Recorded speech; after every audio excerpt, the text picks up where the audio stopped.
Hey, I'm Matt Geiger. My goal is to tell the full story, not the liberal story, not the conservative story, and that's why I'm giving the moderate take on the issues. One of the problems with both sides is that they ignore anything that contradicts their own view of the world. We need to understand what the two sides are saying so that we can make an informed decision. I'll do that for low-income housing. The first argument surrounds the market's ability to provide housing. Advocates of policies to build public housing or encourage companies or nonprofits to build low-income housing say that the market won't produce enough housing for everybody on its own, and that's why we need more public housing and subsidized rents. Only 1 in 4 people who are eligible for Section 8 housing vouchers actually use them, and that's because we don't fund enough for everybody. And on top of that, Section 8 available properties and public housing are concentrated in poor, dangerous areas, so sometimes people just aren't willing to put their health at risk regardless of what housing costs. So advocates make that trade-off that it's worth investing more in housing vouchers or subsidized housing development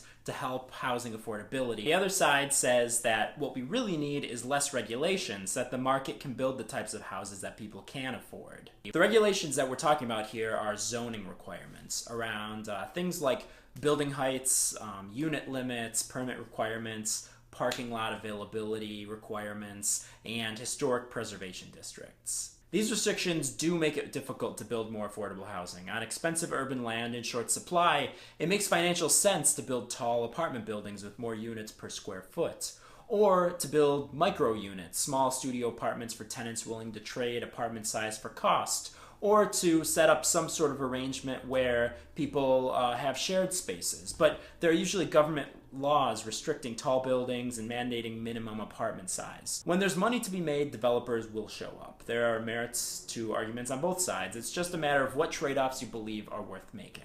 The next argument is that taking landlords out of the equation allows more profits to go towards either better living conditions or more affordable housing for tenants. And theoretically, this basically makes sense, but historically it hasn't worked out so well. The public housing projects are viewed as a terrible housing policy disaster. On top of that, we do have lots of nonprofit organizations committed to low-income housing, and while they're certainly helping and there's a place for them, the problem is so massive in scale and scope that you really need the structure of incentives set up by the market system to tackle a huge portion of it. Another argument is that Section 8 housing vouchers, which pay all rent above 30% of a person's earnings, provide incentives not to get out of poverty. And there's a similar argument to be made about any social safety net program. This gets a bit beyond where I want to go, but studies have been done to look at the programs that we have, and the wide majority say that somebody who receives a full slate of benefits actually does have an incentive not to work. But the other side also argues that none of the people who qualify for all these aid programs we have available actually receive them. In other words, there are still incentives to work because poor people don't actually use all the programs that we have out there. Not really a ringing endorsement for either side. Next thing that comes up with low-income housing is a lot of times residents in an area put up a fight when a low-income or mixed-income building is going to be built.